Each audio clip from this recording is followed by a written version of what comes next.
நீ இவ்வளவு நாளா பழிதான் வாங்கிட்டு இருக்கல்ல, நான் எப்படி பார்க்காம போயிட்டேன்? நாதி நாகினி, அத மறந்துட்டு பேசாத.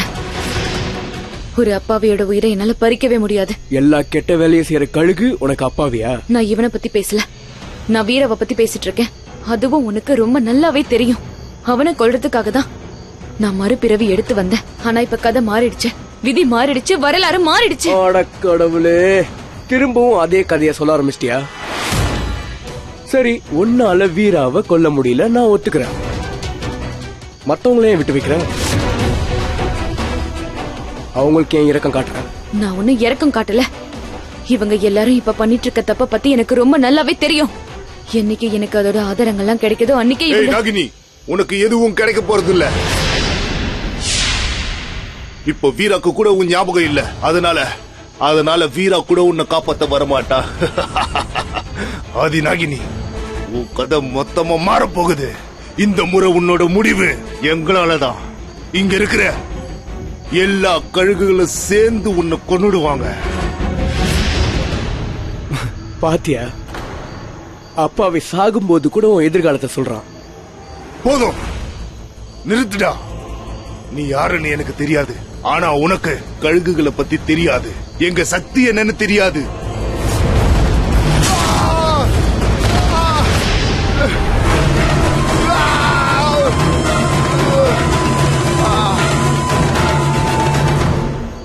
நான் யாருன்னு உனக்கு தாண்டா தெரியாது.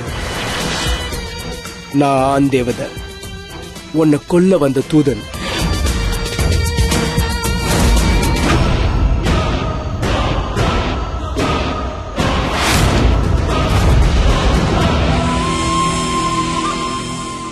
சரி சொல்லு, இவன் கதையை எப்படி முடிக்கலாம்? ஏய், கழுகுகளை யாராலையும் கொல்ல முடியாது, உன்னாலேயே முடியாது நாகினி. உன்னோட அழிவு ஆரம்பமாயிடுச்சு. சிங்காரண்ண இது வரைக்கும் உன்னை விட்டு வச்சிருந்தாரு, இனி உன்னை விட்டு வைக்க மாட்டாரு.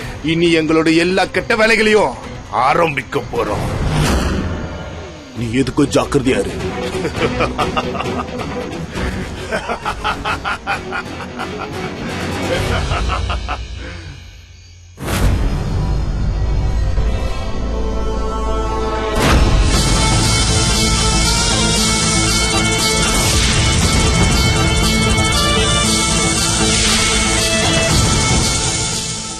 ரொம்ப நன்றி மாமா, நீங்க உங்களோட வாயை திறந்ததுக்கு ரொம்ப நன்றி.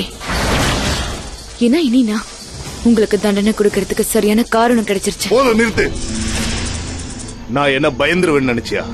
உன்ன மாதிரி பொண்ணுங்க எல்லாம் எப்பவுமே என் காலுக்கு கீழே தான், புரியுதா? நீ இப்ப சொன்னத திரும்ப என் கண்ணை பார்த்து நேருக்கு நேரா சொல்லு. இந்த ஆதி நாகினியோட கண்ணை பார்த்து சொல்லு. இனி நான் உனக்கு நீ செஞ்ச தப்புக்கெல்லாம் தண்டனை கொடுக்க போறேன். நீ என்ன தண்டிக்க போறியா?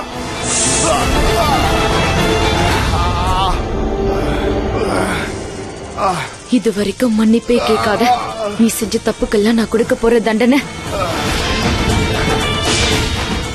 எல்லாரும் சேர்ந்து செஞ்ச பாவத்துக்கான தண்டனை இது.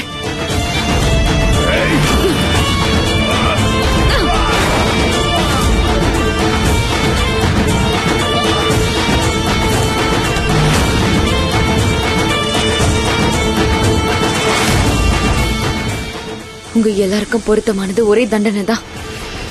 அதுதான் பொருந்தும், அதுதான் மரணம்.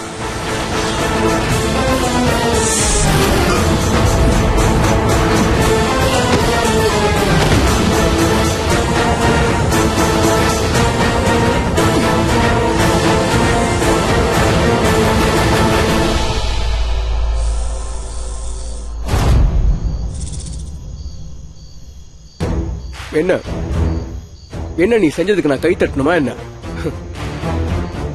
அன்பான ஆதிநாகினி, இது வரைக்கும் நீ ஒரே ஒரு கழுகதான் கொண்டு இருக்க, அதுவும் அவன் மிரட்டினா அதுக்காக இல்ல. அவன் செஞ்ச தப்பு எல்லாம் ஒத்துக்கிட்டான், அதனாலதான் நான் இப்ப அவனை கொன்னேன். அது மட்டும் இல்லாம அதே தப்புகளை அவன் திரும்பவும் செய்வேன்னு சொன்னான், அதனாலதான் நான் அவனை கொன்னேன். அதனாலதான் கொடுக்க வேண்டிய தண்டனையை கொடுத்துட்டேன்.